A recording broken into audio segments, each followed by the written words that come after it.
and whatever I see is smiling at me. Love is who I am.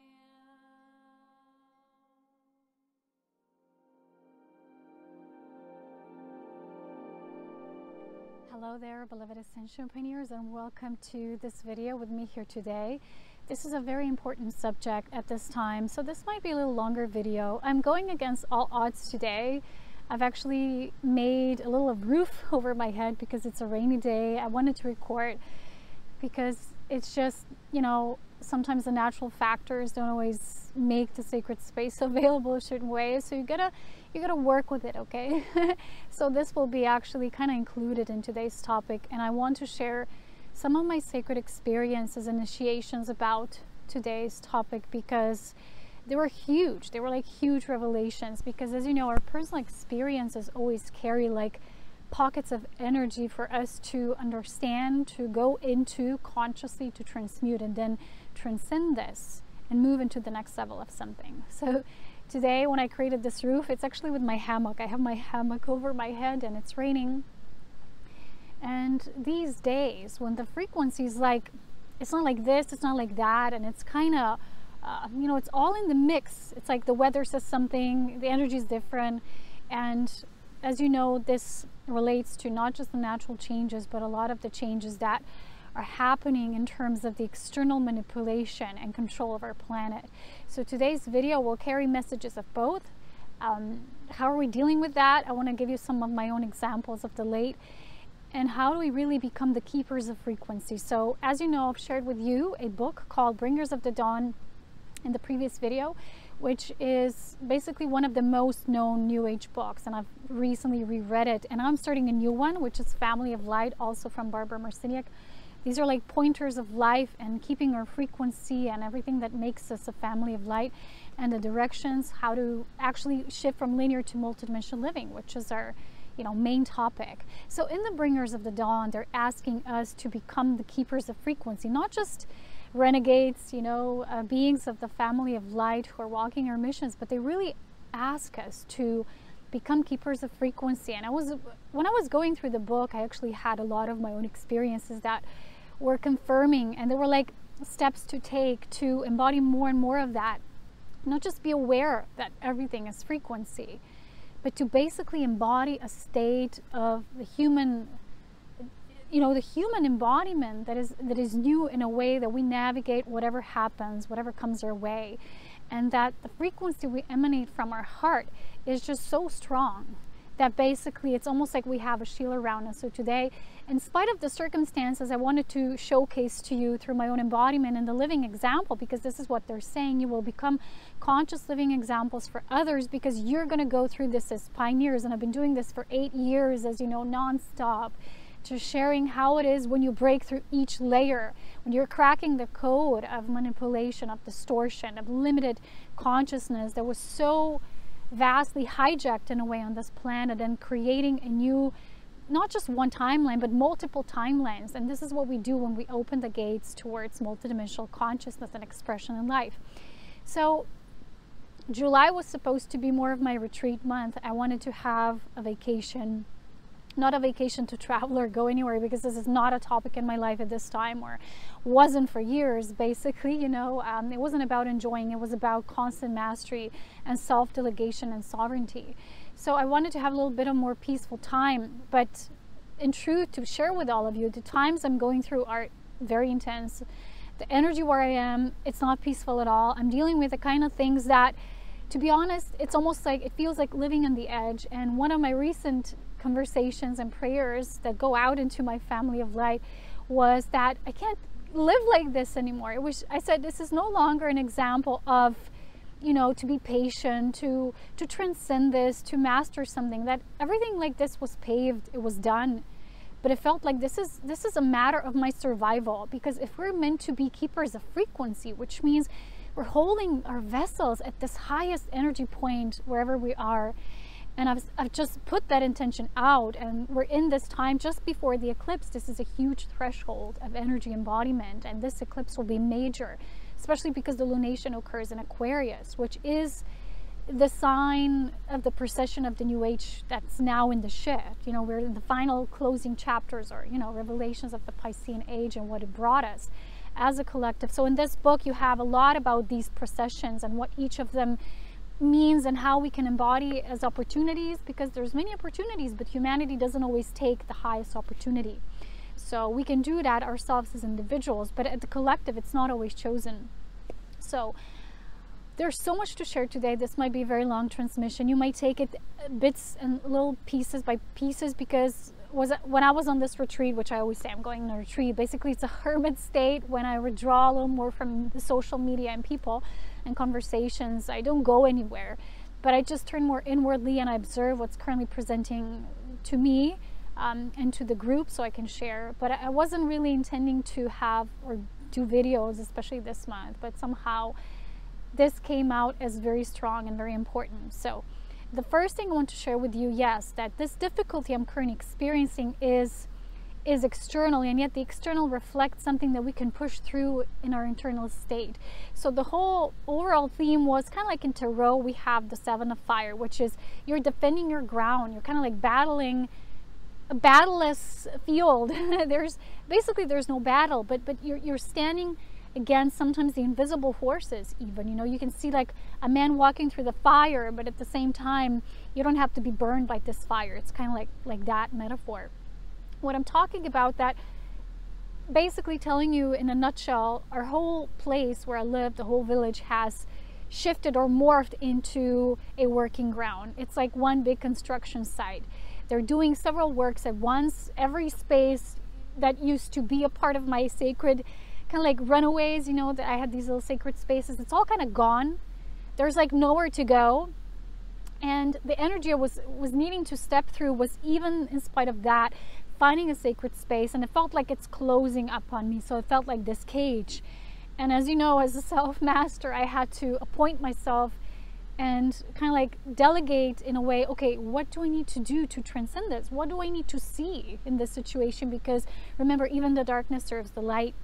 And not just that, as in my direct environment, but also in the building where we live, it's gotten so intense with the noise that we have very dense people living there, and it's been an ongoing topic for quite a while for us to move. But the initiative was to move, but not yet, because there wasn't like a red, there was always a red light, there wasn't a green light turned on yet.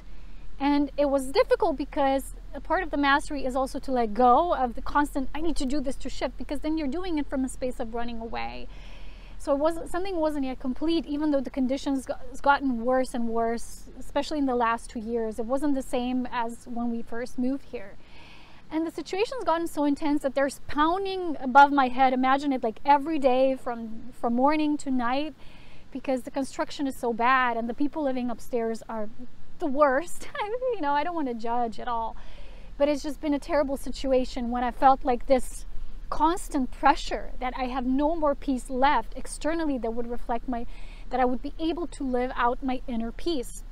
So when I was reading about this and becoming keepers of frequency, I felt, okay, this push is happening for a reason. What can we do to vibrate? I'm gonna explain this next, okay? What I did in one of these ceremonies. We did lots of light activations at this time that would somehow cultivate the space that I could even survive in this strong energy, because as you know, those of us who are very highly empathic, very sensitive, we carry a very high frequency. It's not easy for us to survive in such dense conditions, and I had to live.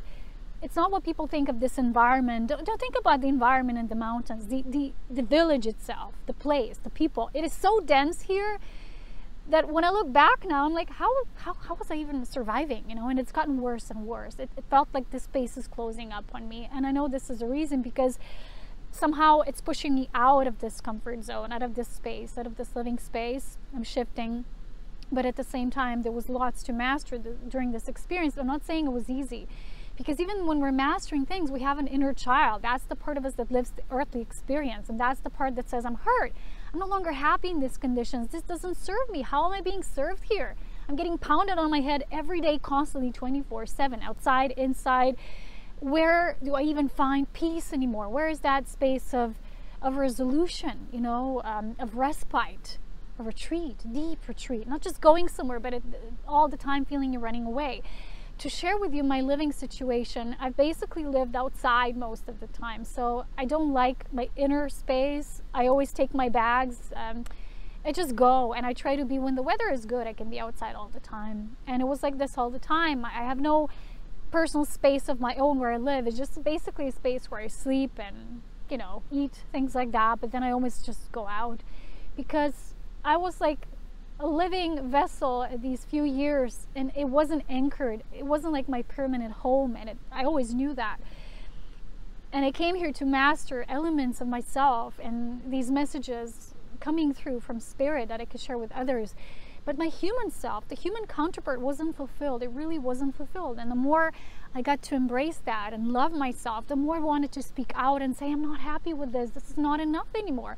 We're not supposed to be serving the whole through our self-sacrifice and, you know, just hiding aspects of our life so that others think, or they get the wrong picture of who we truly are. And it's about being authentic and speaking up, okay?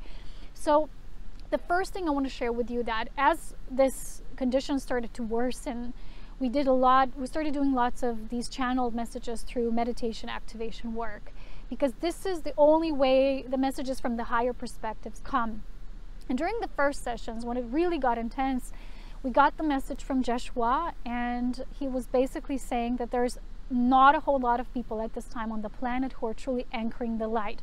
This means there's a lot of people who are living up there in the head. It's like trying to push our spiritual experience to the heavens, pushing it upwards. It's almost like, imagine being the whole day listening to the music with your earphones, and all you hear is that. Doesn't mean there's still not chaos happening around in your physical world. But you say, I'm a master, you just put the plugs in. That doesn't mean you're a master. You just used an element of physical resources to kind of shut your ears, but still reality as it's happening. That doesn't yet denote mastery. That's one step. Okay, you can use that certain ways, but you will still have to deal with something. You know, I can go take my bag, I can go outside, still every day I come back home, the situation is dense. I have to go through a very thick cloud of energy before I come into even my own apartment. And it was that bad, okay? From the human perspective, right, it was. And the living conditions were every day, they got so extreme that I just couldn't handle it anymore. That's why I said I'm going July, maybe even August, to just be with myself, to just be in the space of respite, because it was just so bad. And I didn't even want to talk about these things because people get the wrong image of me always living in this blissful state in the mountains. That's not my life. My life for the past few years, especially from living here, these 5 years, has been tremendously intense and difficult. But through this difficulty, I've channeled my crystallized wisdom of the star lineage that I've passed on to all of you who've been listening and tuning in. And that's what makes you look royal on the outside, because that's your inner. It's not connected with the environment I live in. So the keepers of the frequency, that means that wherever you are, in whatever space, you get to carry that frequency. And when I got messages from people, everyone perceived me like I'm this queen living somewhere, and it's all so perfect because the vibration of my inner self gives that message, okay? It emanates that energy. But in the last few months, it was for me very difficult to even transmute that energy to give to others, because I myself wasn't receiving the best and the highest for myself. So it's like the quality of my vibration was going like this. So as I started reading the book, a lot started to make sense. Why this is happening, how we're transitioning. And I was shown something, and I'll share this with you a little later, how the shift some of us are making now is not just from a linear place, like you move from one place to the other, because it's almost like you're still traveling the surface line, moving from this place to that, but it's still within the same dimension. They show me that this is an interdimensional move. Okay, so there will be those of us who, when we move, we're not just going to move from one place to the other, because we've actually created the light quotient synthesis, and we've done this part of the ascension through bravery and courage. Like, I'm speaking this through the direct experience because it goes into the whole, that we've managed to cross bridge, or, you know, cross the waters dimensionally, not just physically. So there's a lot of people who move, but they're always just like bilocating, you know, and when you bilocate, you're still doing it within the same surface, okay, within the same dimensional framework. I'm going to explain this activation that came through a little later, but first I want to share what we received during our first transmission. In the first transmission, when Joshua showed us that there's not a lot of people who are truly anchoring the energy, and that means the keepers of frequency. The keeper of frequency is someone who is very much aware of what's happening in the environment. You're down to earth, you're very grounded. That's why it's difficult for you. People who are kind of like disassociating themselves or disengaging from what's happening in their environment, a lot of times they're using methods of escapism. So let's say I put beautiful music on my ears, but it's always on the earphone, so I can't see or feel what's happening in the environment. I'm not saying I have to listen to the dense sounds, you know, that just torture me because there's such a dense frequency. Because again, keepers of frequency relates to sound. Sound is the primordial aspect of creation. This is our essence. And I'm going to show you later, I'm going to reveal some of the things Spirit showed me within my transitions, how to work with sound when these chaotic situations will happen, because we're not here to escape them. Like if I move prematurely to somewhere else, maybe I will just create the same conditions because I haven't really created the dimensional shift within mastery for myself. This is what I'm talking about here. I'm not sharing these things to, you know, make you feel sorry for me. This is not about this. I don't do that kind of work. It's not about that. In no way I'm a victim of any circumstance. But these circumstances are always created for a reason, to see a fine line, to see the silver lining and what it's really about. So in the first transmission, I was also shown, and Joshua basically told us that because of this, and because there's, as you know, the law of free will, which you can really beautifully read about in the Bringers of the Dawn, and how everything can coexist in this universe, because God is love and source is love, primordial creator is pure love. So love does not negate any of the experiences, right? Like some of us want the evil to go away, but that's just like, you know, it's negating an aspect of source that's also playing its melody out in creation for a reason. So it was shared with us that because of this free will, which is still so intensely playing out on this planet, and not a whole lot of people are actually anchoring through holding the frequency, being the keepers of frequency. A lot of people are spiritually, but they're moving their spirituality up. They haven't yet done the root work. And I've been talking to you about the root portal, the root work for a couple of weeks now, if not even months, how important it is, the tantric dance, tantric cultivation. All of this is to keep and maintain the frequency, but it's a very grounded part. So when you go into the root from your enlightened perspective, it's not easy, because before we lived in our root, but it was not in an enlightened sense, so it didn't feel that difficult in terms of vibration. Now we're feeling such highs and lows because we've been here, right, at the crown level. We're now pushing it down into the root. And it's almost like you're trying to squeeze this beautiful celestial harmony and melody into this, which sometimes when you push it into through the ground, it's like giving labor, right? This beautiful celestial baby has to be born in a human form. It's kind of like that, birthing this aspect, but in a grossly dense matter, right? And as it's born, it's already shifting. The matter is no longer just physical. It's physical with the component of light, okay, with the primordial essence being light. So this is what's taking place now. That was the first message, was it's really important to be anchored, because when you're anchored, you're not going to be all woo wishy-washy every day. It's just so beautiful and pure, and you're going to see things that are happening because you, as a pioneer of light and a keeper of frequency especially, your tasks, your exercises, initiations won't always be easy, okay? So then the message that came up was that basically it was revealed to me that, because I didn't understand, why is everything now happening all at once here in the village? Remember back a few months ago in the winter time, I had a huge issue with being harassed by the dark forces. They started to sabotage me all over online on all my platforms. I had to close some of them down because I really, at that point, I was working in the inner realms to produce, you know, the completion of my courses, and I had to be focused on that. It was just too much, you know. I didn't have the time to battle that. And the thing is, when you turn looks away, and we've just recently seen this TV show Merlin, back from the, I think it was 98, super series, comes in 2 parts, with Sam Neill, super amazing story. Well, there's a little manipulation there, as always, but the message was, you know, in the end, where there was this evil woman, witch, whatever, and the message at the end was, just don't give her power, look away. And all of the people whom she influenced, they just looked away, and she started dissolving, and she started to vaporize. And basically, when you look away, when you longer acknowledge it, you don't acknowledge it like it's your, like you're a victim of that, it's your perpetrator, then you kind of like start giving it power to somehow have any effect in your life. But remember back, even then I shared with you that even darkness has a purpose of triggering us the way that the light cannot. So if you are a keeper of frequency or in the making, you will be pushed, you will be initiated not just through light. A lot of the people are talking about the light initiations. When I do light activations, it's like that. It's being triggered or activated through the light.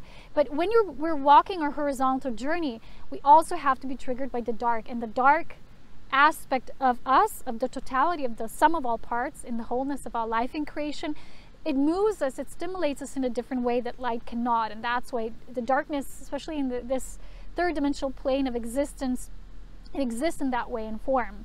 So in that reference point back a few months ago, it was needed because I needed to close those chapters down, or I couldn't move into the next levels of my sharing and my service work.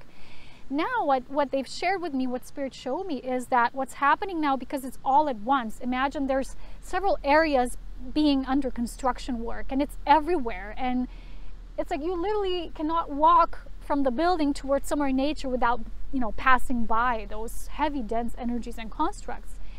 And they've said to me, yes, that this is being done purposely or purposefully. Okay, if you've read the books Cedar series from Anastasia, the Russian master, she shared this manipulation technique especially in those books, because she shared how the main temple priest, right, is nowadays it's in those group elite families that are just, you know, governing all of the planetary structures through their own influence, that the main priest just sits in his priest, right? Not the way we think priests to be, but in terms of energy creation, he just sits in his home and he just contemplates and he plots that. So he sends these fast moving thoughts to where they need to go. And imagine also from the astral embodied consciousnesses that we call gods in plural, they're also influencing people who are still very much functioning on the lower self-serving ego consciousness, that the self-serving ego part. Okay, not all ego is self-serving ego. So they've shown me that this can easily be done. Okay, they already know who I am, what I'm doing, you know. That's why I just publicly share all these messages. What they've done, you know, just it was one act after another. And when I spoke to this person who actually was a healer on my journey, she was a psychic intuitive, and she told me, she said, they're still going to continue. It will continue to happen. And when I closed that venue right off with the email harassment and with the webpage harassment or the Facebook harassment, they've actually moved on to other venues, and I didn't get it. Then it suddenly hit me, oh, this is all of that, okay?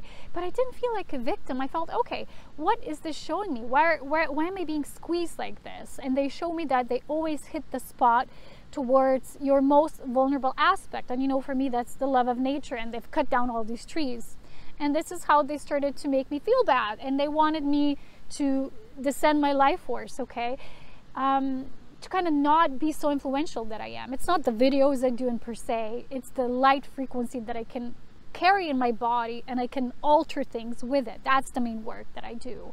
Videos come secondary, or even a little much later. But it started like this. And when something is bombarding you constantly from the outside, it's squeezing you in, you're lacking or losing your sacred space. Then indoors, bomb. It's like bombs are dropping on me all the time. And sometimes I go like, I'm gonna lose it. If it continues like this, I'm just gonna lose it, okay? And recently I had one of these experiences when I felt I just broke through, and I felt I will crack. And in that cracking, something occurred. And they showed me, again, we had a channeling. It came in the middle of dancing, because remember, every time you move the energy, you're acting as a keeper of frequency, not just keeper, but a conscious embodiment of the keeper of the frequency. So at that point, I just dropped all things. I started to dance, and they started channeling, and they're saying sound is the most powerful. When you are very sensitive, when you can feel vibrations, okay? It's like, why are they killing off all whales, right? And recently they passed all these laws to start killing and murdering these whales in Iceland, I think, again. I was like, why is this happening? Because they're producing this higher a new light grid frequency with their wham vibration that they're singing life into creation. So when those of us who are keepers of frequency as well in our own way, and anytime we work with sound, or if we forget to work with sound, also the dark will come and it will stimulate that way, so that we can say, I'm not using my tools that I have available. I'm not using this, being the keeper of the frequency, because I'm not moving energy forward. I'm not acting like as energy put in motion.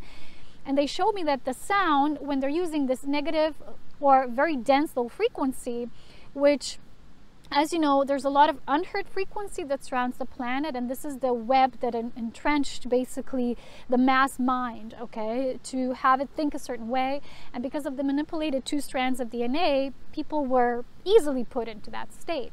So for those of us who are more highly evolved, they're using other modes, they're using very much different ways, because we can't be affected the way the majority of the people can, because their DNA strands are already starting to coagulate in a new way, create new filaments and strands weaving themselves together, and they're using different ways. So they show me is you can't fight like sound. They're going at you with sound, and you can't use this flat ability of the mind, right? The mind will say, something like that happens, you're being bombarded with the dense frequency, and you go like, oh, what am I to do? What am I to do? Just tell me what to do. You're trying to solve it with the mind. So to be a part of the frequency keeper, they show me you can only do sound with the sound, because it's a match, right? So they said these lower frequencies that we're being now bombarded with constantly on so many levels, the primordial essence is still sound, light, sound. It's not separate. So they show me that if this is happening, right, you hear like something like boom, boom, like very dense energy, immediately, right, Babaji came and he reminded me of the Om. Just do Om at a very same level, not like, you know, being this someone in India trying to get away or escape reality, or put the, you know, I said to myself, I can't have these earplugs in my head all the time. I need to hear what's happening in the world just as much as, you know, I can't just live in my own head.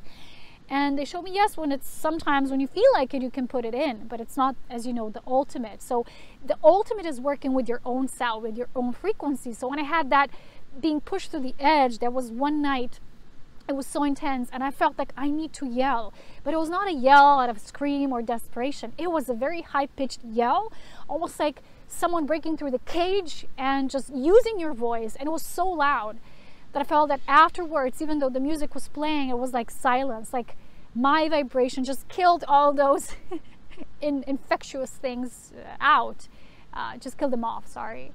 So it felt really powerful. And this is what each time this happens, when we're triggered and pushed into these, it's like low density buttons, we have to not fight it, but merge sound with sound. So there is a low sound frequency. You use high pitch sound frequency to raise the frequency up. This is what we do as keepers of the frequency. So when I'm getting these situations, they're teaching me how to modulate myself, how to shape shift within the frequency range, to not be passive and say, what can I do? What do I do? I'm so passive. You know, when we feel passive, we're like this poor little petty humans, we have no power.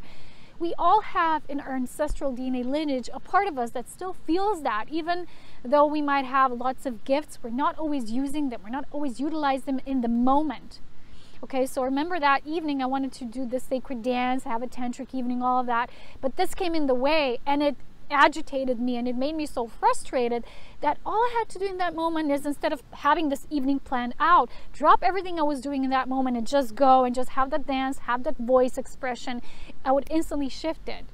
Instead of complaining and saying, oh, it's not going by plan, this is happening, I'm a victim again. So this was one level, okay. Being aware that this is what they're doing intentionally is not putting a finger on them and saying they're bad.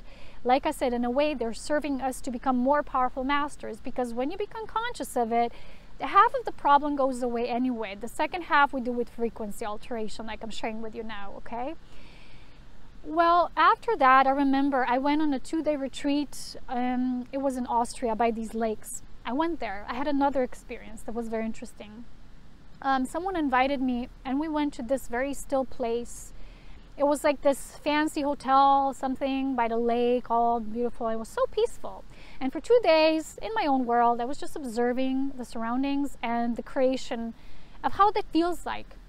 And it was just so peaceful. I said to myself, there's no noise here. Even all the people are just so tranquil. There's no noise. I don't know this energy anymore where I live. It's always chaotic every day, not just every day, every moment. but it was so peaceful. And at a certain level, it felt like something is still off, okay? Because when you tune into frequency, you have to ask yourself, okay, what is still something that's nagging you there, that's trying to show you the bigger picture, okay? So instead of comparing and saying this is so tranquil and peaceful and frequency where I am, it's not like this, I went into how does it feel like. And when I went to the feeling state, I felt like that place was almost like it's sealed off within a bubble. But it's not in a way that this place is a higher vibrational place. Like it's a natural bubble that's being created out of love, which created that in the first place, and that experience that people who are there are participating with. It looked beautiful on the surface, but the compilation of it didn't feel good. Why? I'm going to share with you. Because when there's a conservation of energy and only a certain people within a certain financial resources, you know, who have the money to pay even for that experience, to be in that bubble of tranquil peace, because someone said this is going to be private land, we're just going to have private hotels there, you know, we're going to create this for the people who can afford this, who can have this experience. It's still not for the greater good of the usage of all. It's different, you know, when the people who come to the places where it's public, of course, there's a lot more chaos there. People litter, they come with different energy, because someone who paid for such an experience, you know, like let's say lots of money, they have a different respect for that. But it's a separation. It's like it's placed within a bubble of exclusion. So this is what's being happening. It's the same as with the elite. So when we, even if it's through light, when we create spaces of elitism, like only certain people can come here who can pay, because that's physical. What we need to do instead, when we're truly keepers of the frequency and living our light, we have to create spaces that are impenetrable bubbles of light that can be penetrated, but with the frequencies at the right frequency. So in this book, right, I think it's in this one, they talk about the vibration that's called the utopia and the utopian world. What this means is that this is a world built of frequency. It's a certain frequency that only certain beings who possess that frequency can enter into. So in this level, this is what we're creating if we're truly creating within the element of light and love, which is creativity. When we're using still facets of exclusion, we're not going to create an abundance for all. And this is why that place still felt far off from unity and peace. It was peace, but almost like sealed with a lid. It was like a lid was pressed over. And it was like this fake peace. Because when I have to live my daily life, I have to go back, I have to return. I'm still going there, okay? I'm still in my space, okay? That's one experience I really had to share with you. So they show me that also there's a lot of people nowadays who are using spirituality as an excuse to validate themselves that they're living a certain way.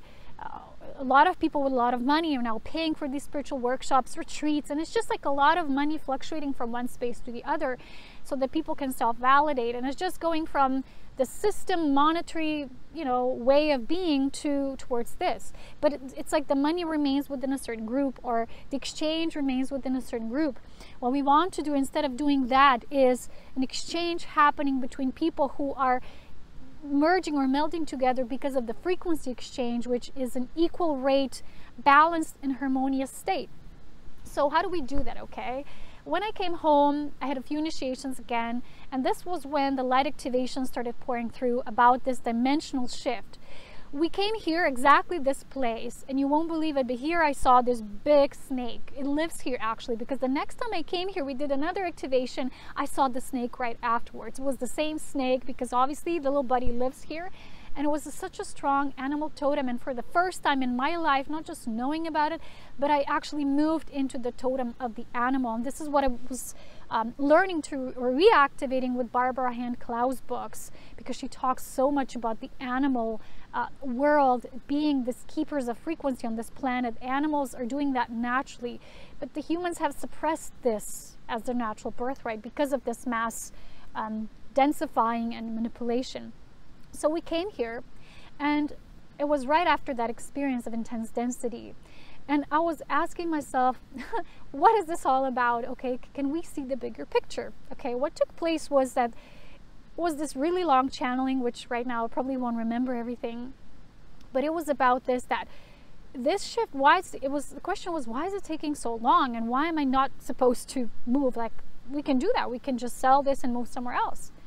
But the whole time when I tuned into it, the answer was no. And because I am honoring this higher self voice instead of going with the I need change, you know, the change that's made from ego that wants to run away from something, from the condition that is, because you're not accepting it as it is, knowing that even if it's not ideal, it's still at the moment it serves you for a certain reason, and your mind is saying it doesn't serve me anymore, it doesn't serve me, but the soul is saying just wait it out, see the bigger picture. Maybe it's not just for you, maybe it's for the environment, maybe you're here for a reason bigger than what you think serves you. This is the second thing to really embody when we're becoming keepers of frequency, knowing that sometimes what we do with our light will not always be just from our own standpoint, it will be because of something much bigger within the group. So the channeling was that it's very easy to sell one home, get a new home, doing that, but it's like just criss and cross, okay, from here to here, but it's like on a flat ground.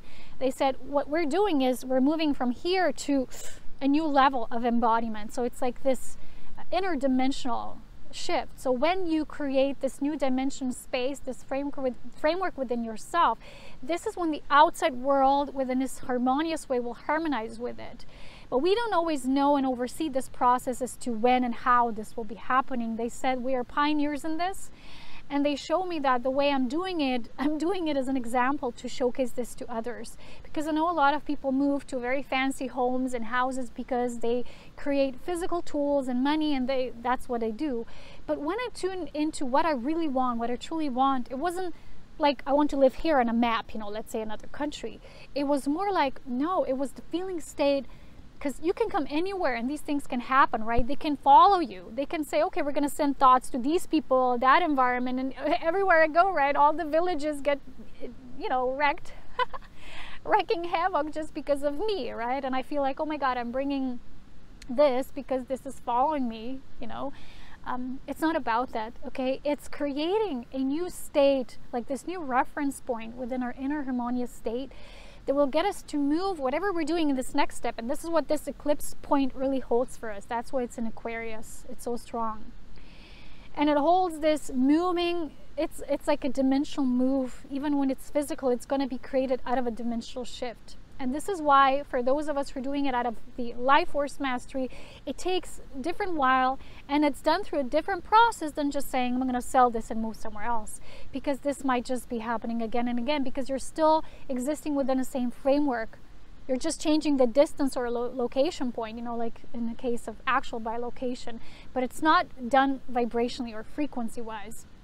So this is when more messages started to flood through, and the snake was shown to us. So we did a meditation. We put ourselves in a circle. And remember, whenever you do a circle of light, even if it's just with two people, whenever you're holding hands, you're already holding a sacred circle.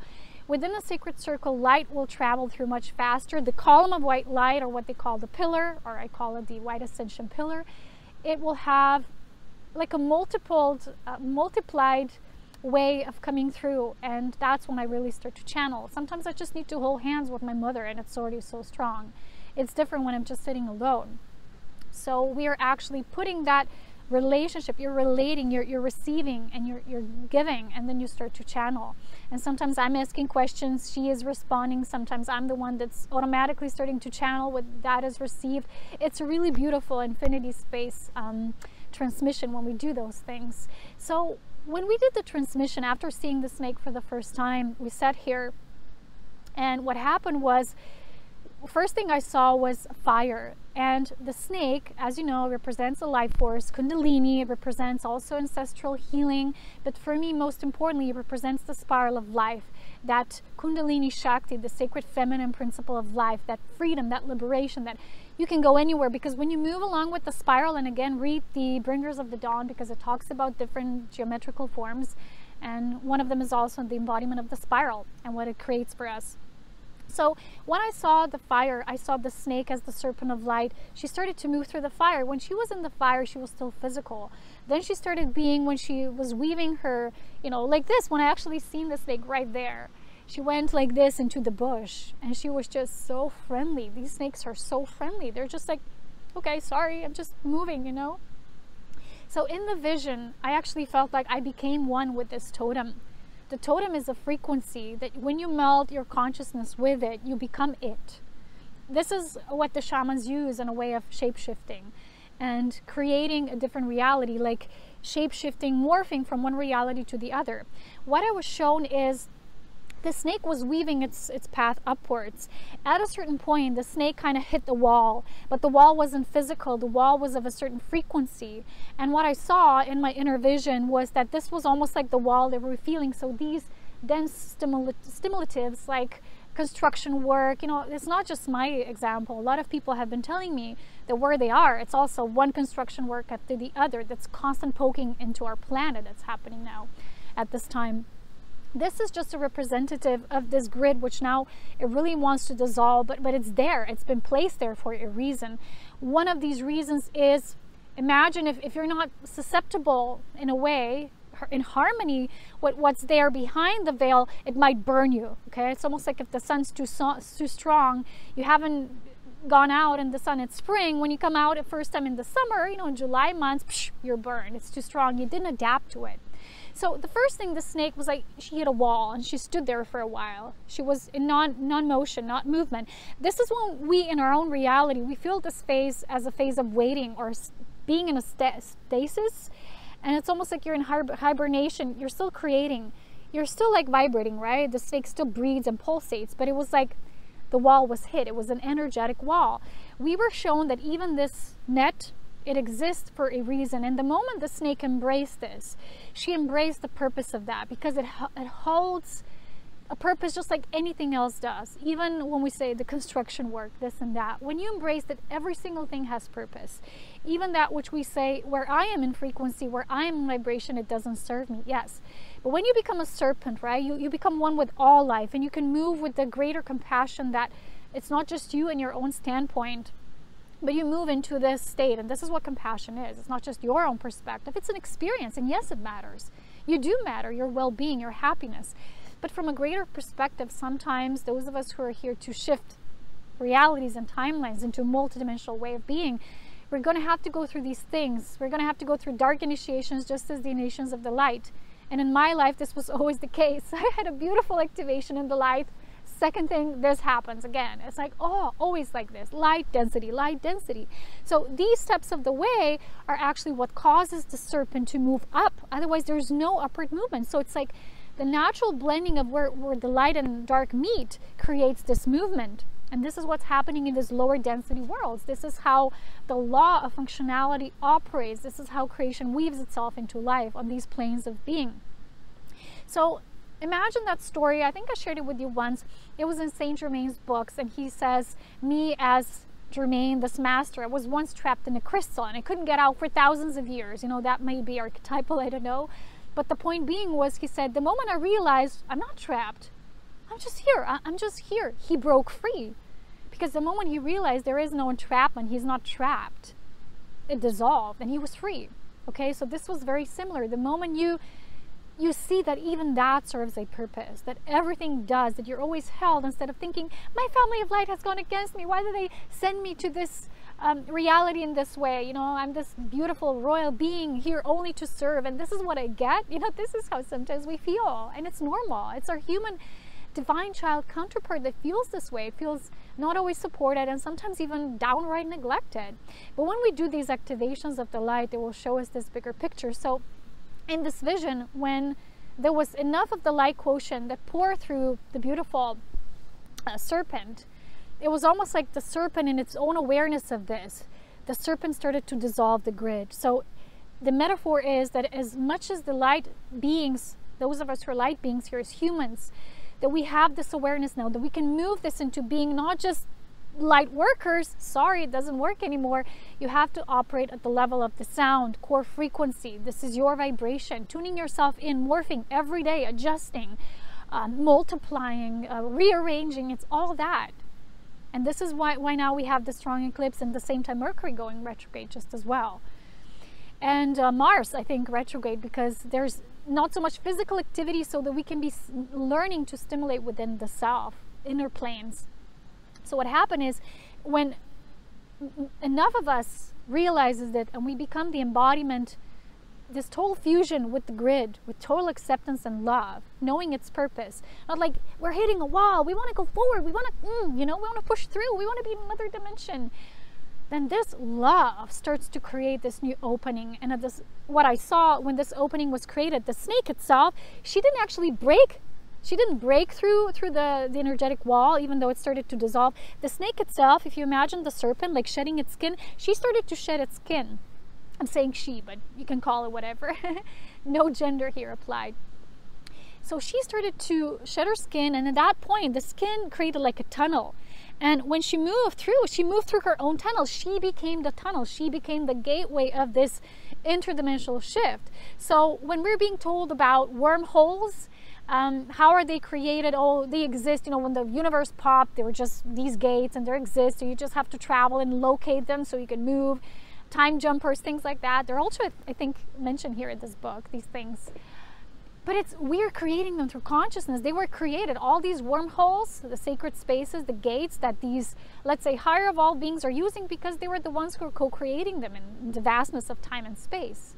But they needed to learn that they exist outside of time just as well as they exist in time. So when you have your human experience, but not disconnected, but also being in this partial, neutral observer, bipartial, bi-neutral, bilocary. Sorry, I don't speak English anymore right now. It's so much to say, so I get tongue-tied. But it's like we are creating these experiences. So the snake was a representation of how wormholes are created into these next octaves of being in higher dimensional living spaces. So when the snake shed its skin, the skin, if you imagine, became the tunnel through which she was moving. So she's moving through her own self. That was what the animal totem, oh, tears, was trying to tell me. And just 2 days after, I think, come here again at the very same spot, she was sunbathing again. And it's like, I felt bad because I kind of made her go away because she was afraid of me. And I said, I'm sorry, I'm just like my neighbors. I'm pushing you away. You know, sometimes that happens, but it was for a greater good. And the elemental nature forces send that snake to me so I could have that experience. And when this was created, she entered into a new world. And that new world was an extension of herself as she morphed into. So she created that change. And a lot of humans right now are expecting this to happen externally as the event or some sort of energetic dispensation that will do that. If you don't create this morphing tunnel, this gateway, if we don't become our own gateways and keepers of frequency, those of us who've held this responsibility, and let's say we've done this on other planes of being, that's why it's there. When you do light activation, it comes. That's why you know of these things. It's not like it's a new learning. Remember, in the Bringers of the Dawn, it specifically says, you've done this before. This is not new for you. In this lifetime, you're not coming to learn new things. This is a lifetime when you work it all together, when it's a lifetime of synthesis. And I've been talking to you about the synthesis for like forever. And this all makes sense. So when I saw this activation and what the snake with its own shedding, but the shedding doesn't happen when you're doing it like, oh, I need to shed because this environment or these conditions don't serve me and I don't like them. It was just the acceptance of every single thing. And I know I still feel the struggle with it sometimes. It feels like every time I move through my space, I come out, and I walk into this dense cloud of energy. And it feels very much the same way. And this is what they show me. When this transition is created within our human bodies, this natural shedding, this dissolving of the old is going to happen automatically. We don't get to push for it. We simply have to allow this to occur because we don't have, at the level of our human experience, the control about it. We don't have control over it, I mean. So read Bringers of the Dawn, read that story, okay? All of the stories, all of the chapters are so important there in that book. That's why I was guided to reread it, because it was exactly aligned with the experiences I've had and what I needed to then showcase and share with all of you.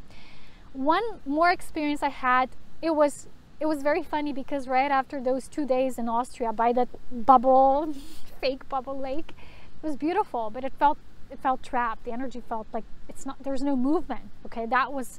And when it's enclosed space, the creativity cannot occur.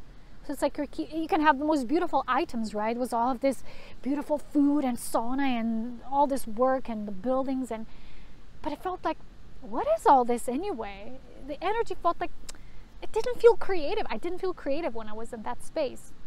So I had a really huge shift because I came from that fancy place right into my tiny little tent, which I have for one person, which is so narrow and low that you can only be like this, squeezed in, like you're in a sarcophagus, or how do you call it? Sarcophagus? I don't know. Like, you know, the Egyptian temples, they had that for the priests, or sorry, their pharaohs, okay? Where they were burying them. So this was my experience, was just so intense. And when I came here, it felt so beautiful. was like, I don't care. It's just nature is my creative space.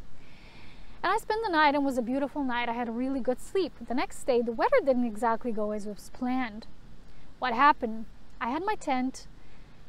All of a sudden, it's like from clear skies to storm, right? In a few seconds almost. I went into my tent. It started to really be, you know, so intense in energy in the weather.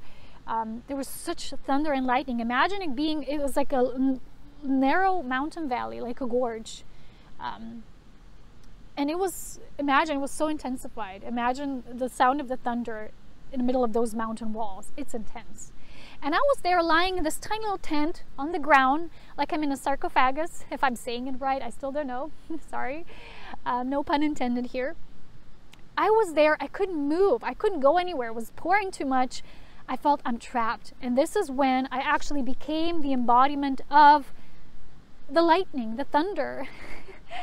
It was so intense. I'm crying now when I'm talking about this experience, because it was the most terrifying experience I had in my life, but it was also the most beautiful one, because I asked myself, I said, why am I here? I brought myself here. I realized that. No one pushed this into me. I didn't know the weather. You know, even when I talked to my mother, she said, no, it's going to be nice. Just go, go, go. And I'm like, yeah, I'm going. I'm just going directly from here to here. I was just so happy to be in my nature after that enclosed bubble space. It's not for me.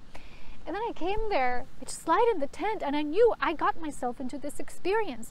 But the feeling that came over me was like, I'm trapped. I felt like I'm buried in a sarcophagus, and I can't move, and I can't do anything. And at that point, I had no other choice left but to totally let go of control. I said, if I die today, I die. If the lightning hits me, fine, you know, because in the mountains, you know how it is. It's like where the majority of the lightnings hit. And I was there in this little tiny bag with all my environment and with all my stuff in that environment, all in this tiny tent compiled together. And that moment I started to breathe really heavily, and I said to myself, the only place where I'm truly safe is my heart. And this is what they showed me. In those situations when you have zero control, just enter your heart. And I went into my heart. I started crying, first wave. Again, more lightnings. Second wave crying. And then I heard in my head, and the third wave, you won't cry anymore. And I didn't. It was exactly how it was shown. It's like, you won't cry anymore. What happened? I just dozed off. I fell asleep. I don't even know what happened. I woke up. I was like, the storm was half gone. I go out of the tent, clear skies. And I felt like I survived this. I survived this. And then it hit me. It's very similar than what I'm experiencing at the home. When these bombardments happen, it's a different form, but it's still like bombs, right? Lightning, something is hitting you all the time. It's provoking you, and it feels like it's an invasive energy. The only thing that actually saved me in the tent, as you know, everything is consciousness, it's pure consciousness, was knowing that I'm not separate from the lightning.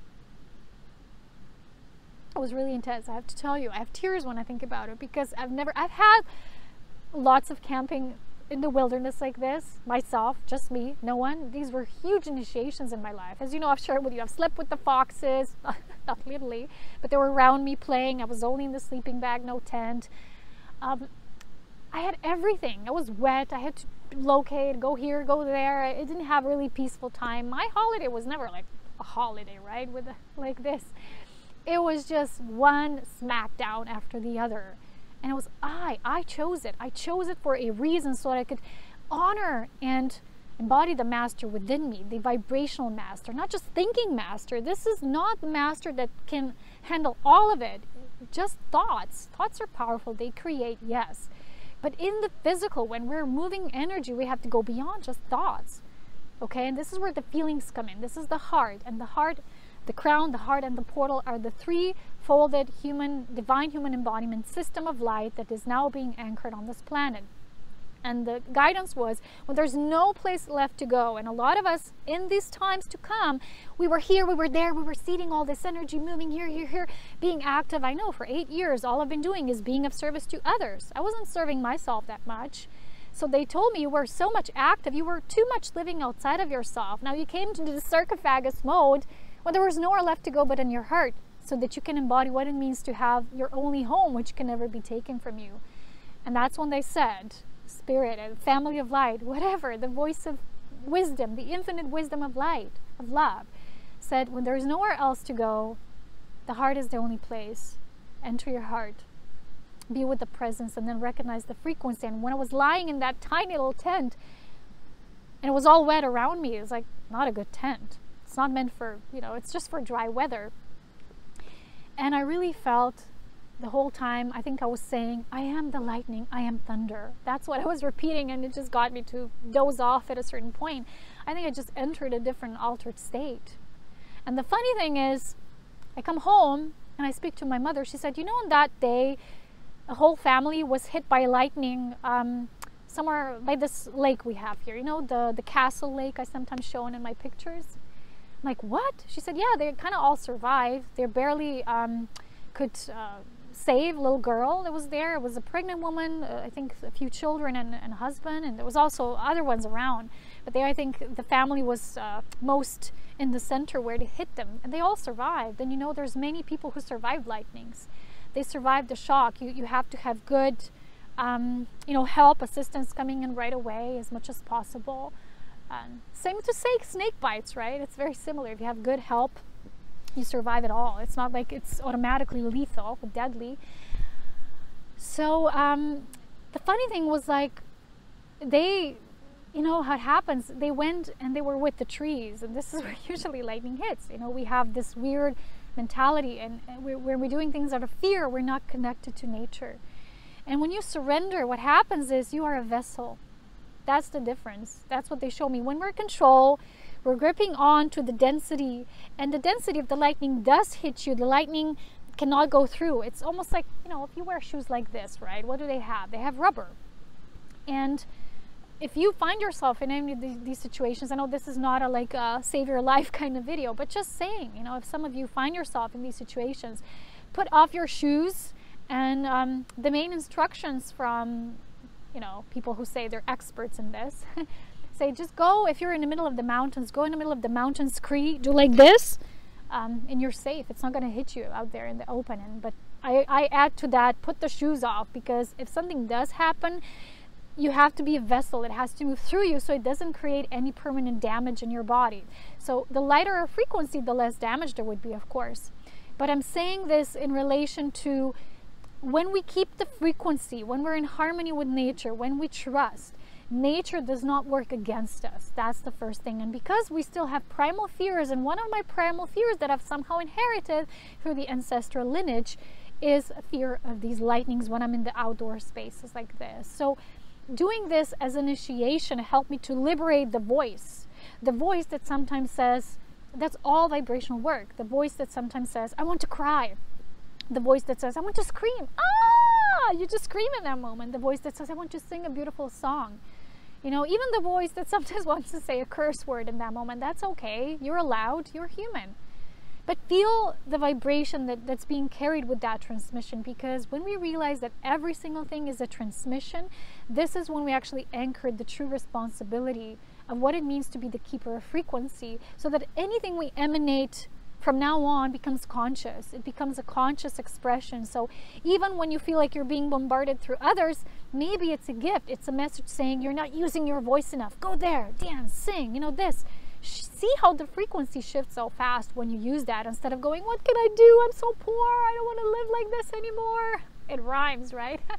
So I'm sharing all this with you because these experiences will probably reflect some of yours in your due time. Maybe not as intense, because I live my life on the edge. I live a very intense life. I'm not like someone who puts themselves in a box. And that's why I always say, how do I create these experiences? Like now, I have this over my head when it was raining. You know, someone who's much softer would say, I'm going home, it's raining, I'm going to record next time. But I said, I want to record now. I'm going to create the conditions to make that possible right now, right here. And I feel this transmission, it wants to come through me now. So how do I do it? How do I create it in spite of the external conditions? Because this is where we are now. You are vibrationally somewhere. An environment or a group of people, or maybe just someone you know might be somewhere else. We don't get to change that, because remember, you can't alter people's frequencies. You don't even have an impact on them until they begin to awaken. If they're asleep, you can do whatever you want. You can throw bombs at them. You can like, it doesn't happen because you're not valuing the free will zone. And this is when we get smacked in the face. We get the karmic ripple right back saying, don't do that, don't touch that. It doesn't work like this. So imagine that when you're doing this within, and this is what the main message of the Bringers of the Dawn is, when you're doing this inner transformation work, you are doing it for the whole, on the behalf of the whole. It just comes through you.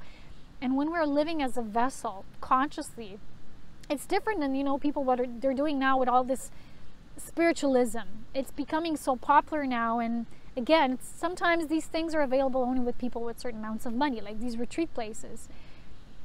I value money as much as, you know, based on what we require to physically sustain ourselves, but beyond that, for me, it's basically has zero value, has zero meaning in the reality of who we are as family of the light. So when you see these higher things being shared the way that they feel, they're more like a bubble, there's only for a certain group of people, it's not necessarily, it means that they're holding the highest light and anchoring it. So one thing is to know the light, be awake towards the light.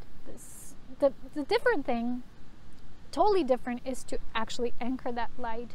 And when we are doing that, I'm always showing the same thing that a lot of people have channeled before. Earth as a frequency is also a frequency, cannot work against you because you don't exist in separation. Even if there's like thunder and lightning there and you're like, oh my God, I'm this little human and there's these lightnings, they're everywhere, they're gonna hit me eventually. What's the odds, right? You get to calculate. You're like, damn, you know, it's like not a lot of chance I get to be non-hit. And it doesn't work like this. We can't solve this mathematically, you know, through odds, through calculations and analytical approach. We really have to get down to the frequency work and create a template of how can we do that, you know, like to really, really honor ourselves. Okay. I was thinking to actually read you something maybe, but I didn't really select anything, so maybe in the next video, yeah. But this is where it opened up, okay? Very simple sentence. Change is oftentimes unpredictable, and the P's, so the Pleiadians, have said, how you handle chaos is a test of your ability to evolve and change. Change creates new experiences, and this is how you learn. So when I'm sharing these initiations of my own in my own little world, it's not just my own little world, you see, it's what went in, it was transcribed into the whole. One last thing I want to share with you, because these are the times of the eclipse. 2 more to come, but the lunar one is the strongest one because it has this frequency or attunement of releasing again. And what I've seen today is there was this oracle coming through with the message, and the name was Unbound, and it was a being, and then beings who are just lifting off because they no longer vibrationally match. The only thing what Spirit is showing me that's stopping us still is seeing life the way we've lived it so far. That's all we see and that's all we know. So in this flat line, right, your outreach might be like this. In this third dimensional space, let's say your expansion, the highest amount of it, your reach, you've done it. You said like, okay, I've expanded like this all the way. This is my highest third dimensional expansion I can achieve in this life, what I've chosen. What do you do from there on? Do you contract back and again and you start exploring a new way? No, you create a dimensional bridge, a gateway. Remember the serpent initiation, how it hit the wall? It created its own portal. It became the portal, the wormhole, and it stepped into the whole new world. And then from that new world, I forgot to add that, it started to transmit the knowledge of how this is done, beam it to others. This is what we're doing. We first teach ourselves, then teach, not teach, but show the way. And the first way showing is through vibrational telepathic transmission that occurs. So that people who are susceptible will catch that wave and go, you know, or get the similar guidance or ideas. Sorry, there's a mosquito here. There's so much rain. Go away, mosquito. Anyway, yes. And what I want to share with you is that because we sometimes feel this is the way we've lived, this is all I know, this is all that can happen. What bigger than this can happen? Let's say you're seeking for a home or a partner in this highest expansion form. But let's say what you're meant to experience once you take that leap bound is a different frequency home to your range here expanded into the third dimension, or a different partnership than what you could have here. And if we've chosen that as an even higher probability that expands multidimensionally, which means we were the ones who've chosen ourselves to weave this higher multidimensional web, so that the Earth could no longer just be open to third dimensional experience, but it goes fourth, fifth, the fourth, the fifth, the major league, you know, that Hallelujah song. Anyway, I'm getting lost here, but going back to my point is, yes, when we drop this now, we're in the shedding phase of how our life was up until this point. What was the outreach? And thinking, okay, this outreach is now where I will live and build my life here. Not necessarily. Go deeper. And when we do these exercises, I've shown you in the past video, which is about the multidimensional twin soul experience, when you kind of create the flow of different multiple realities and in different densities, you expand your probabilities. And because you have more probabilities, which means there's more creativity, there will be higher degrees of physical manifestation as well. So they show me now these aspects need to like flow up in the space, so be dissolved. So what you can do as an light activation, you can do a very similar serpent activation I did. You can just create a sacred space, a circle, see the blazing pillar of white light coming into you, descending, moving through the crown and into the root, through all the main portals, the crown, the heart, and the root. And then it creates an expansion, comes out again and creates a sacred fire. The fire becomes the flames become the serpent as it moves in the spiral of life formation upwards, because they are the embodiment of the spiral. They're becoming more and more ethereal, but even then at a certain point they hit this, it's like a dimensional wall. It hits an energetic barrier because it's meant to keep things the way they're meant to be kept. Why? Because one other channel message was, if something happens too fast, it's also not good. It doesn't serve you. So imagine something like a dimensional doorway opening when the collective isn't ready. When it's not enough light quotient build, it's not really serving the situation as it is. So even with this bombardment of Earth with lower frequency and creating this matrix or the net or the web, whatever you call it, it still existed, because when the human population was trapped in this, or created within a two-strand of DNA functioning operation system, it meant that now where they are, they can't go out and carry that into space where they are, right? They can't, it's almost like you're not aware enough, you're gonna take things into other spaces and kind of like create a mess there because you haven't evolved where you are. So first we needed to lift up, raise up back that quotient of light, which expanded our DNA and the chakric system, which is directly linked with that, so that these higher probabilities can again, through that gateway and opening, be created. That was our main task. And we of the family of light, or the volunteer souls, came here exactly to be these pinpoints, or these, I call it the acupuncture points on the planet, who would make that possible, as in the waves of initiation. So it's like an instigating energy that makes that more possible. We made a plan more safe, okay, more probable. We increased the probability of this all occurring at the perfect divine timing. So in a way it does serve a purpose. You see even that, and once we realize that we melt with that, we ourselves become the portal, we carry the frequency. So you can do that activation yourself, you can meditate on that. I assure you it is one of the best, I think, meditations I personally ever had. It was so liberating, it was just so natural, the way everything occurs. And Spirit said, you don't need to do any additional work. We said, can we do anything else? They said, no, you just have to allow this process, because it's alchemically altering through you already. And recently I've noticed a lot of cranial work, because I had these weird pains when I did the certain moves, and I said, wow, what is that? Do I have a tumor? Yeah, you wish. I wish. And they show me this process now is also expanding certain brain centers. And if you're noticing brain activity that's a little weird, it's not like headaches, it's more like certain pressure, and it's a certain movements, because these pressure points are being activated. And when things are in the shift, you know, everything is so wired, nervous system, because it's shifting to a higher degree of susceptibility and a different dimensional framework, this has to adjust. Or a brain, as the receptor of these cosmic frequencies that come through cosmic waves, it has to adjust, okay? This is happening. So in the second activation, which I said, you can just meditate on these aspects of you. When the snake moves through you, you can now become the snake. And when it moves through you, it helps to lift up this golden spiral of light, or the golden serpent, helps to lift off these aspects that are old memories or ancestral ingrained, it's just memories there, and you can see like floating persona that is no longer you, or many of them, they're just exiting and it's being lifted up through the serpent. And as they're being lifted up, you can see like a giant Om, the omnipresent creations, like Om, you know, every time you do Om, it's like gobbling it up, it like swallows it up, so it can be restored and recycled again, just into pure light, into another probability in creation. These aspects, they don't become extinct, like, oh, this was me and I'm holding on to it. No, it serves a purpose. It goes back into the records.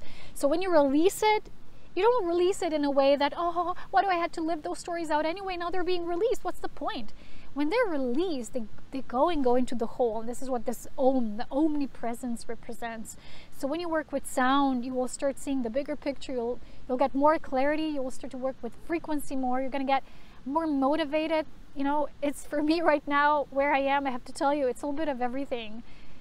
It's lots of turmoil and density, which is external density.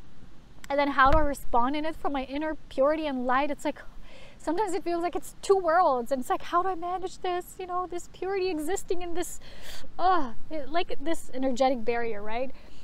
This is how it feels. So when I do the serpent tuning in, this is when it releases.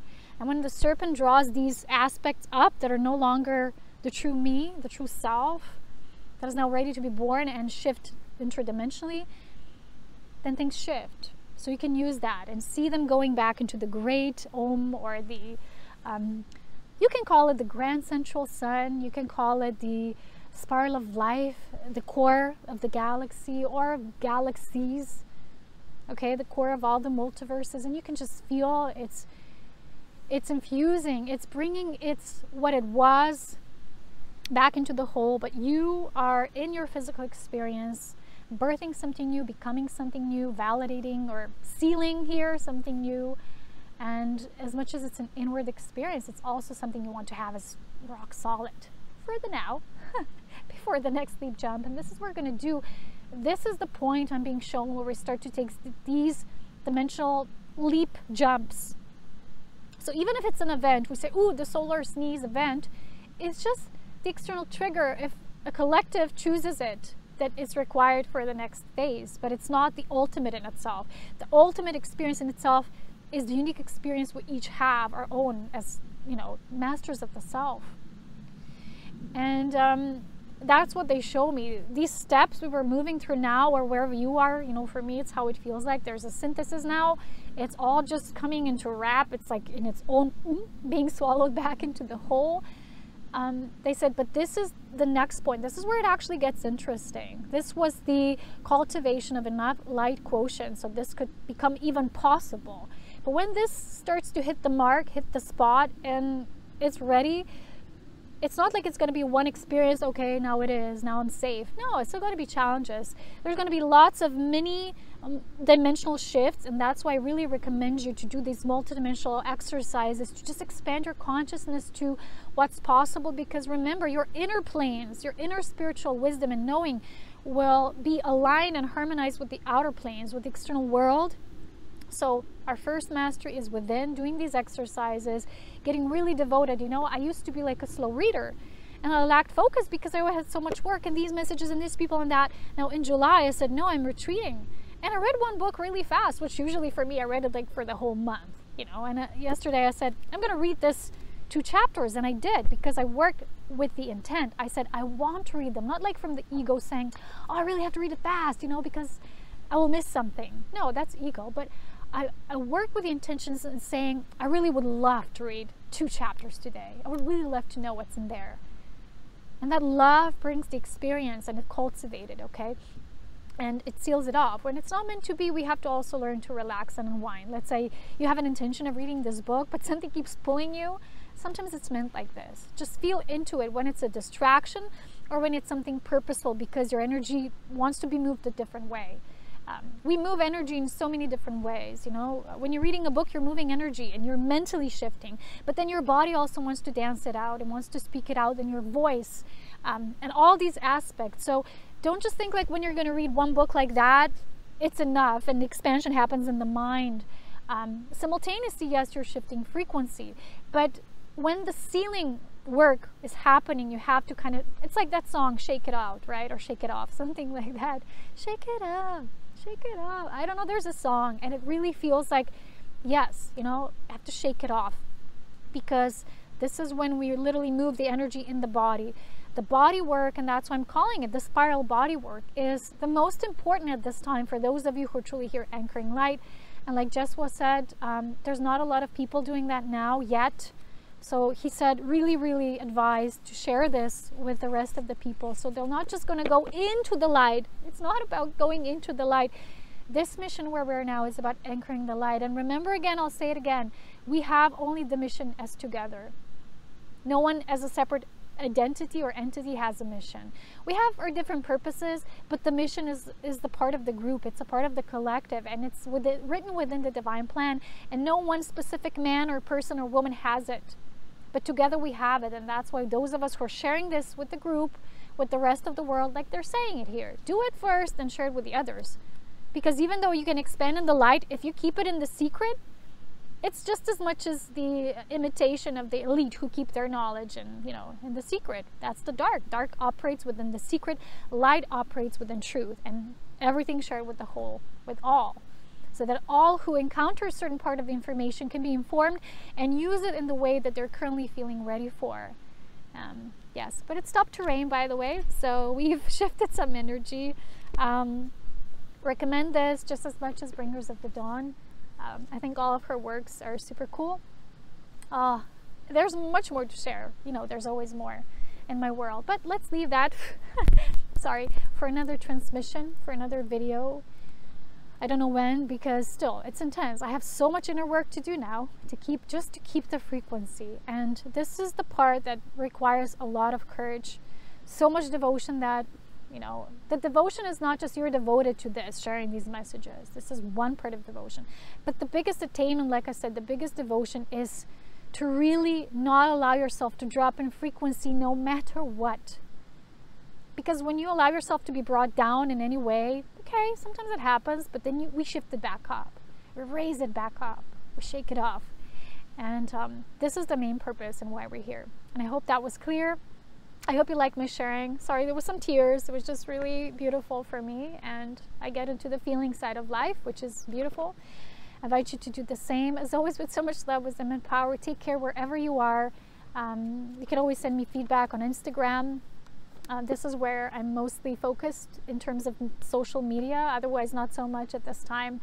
I love you all so very much. I hope you are enjoying the eclipse season. It's really, really, really intense, but it's what it is and what must come about in any way possible. So thank you. Stay cool, stay safe. Bye-bye.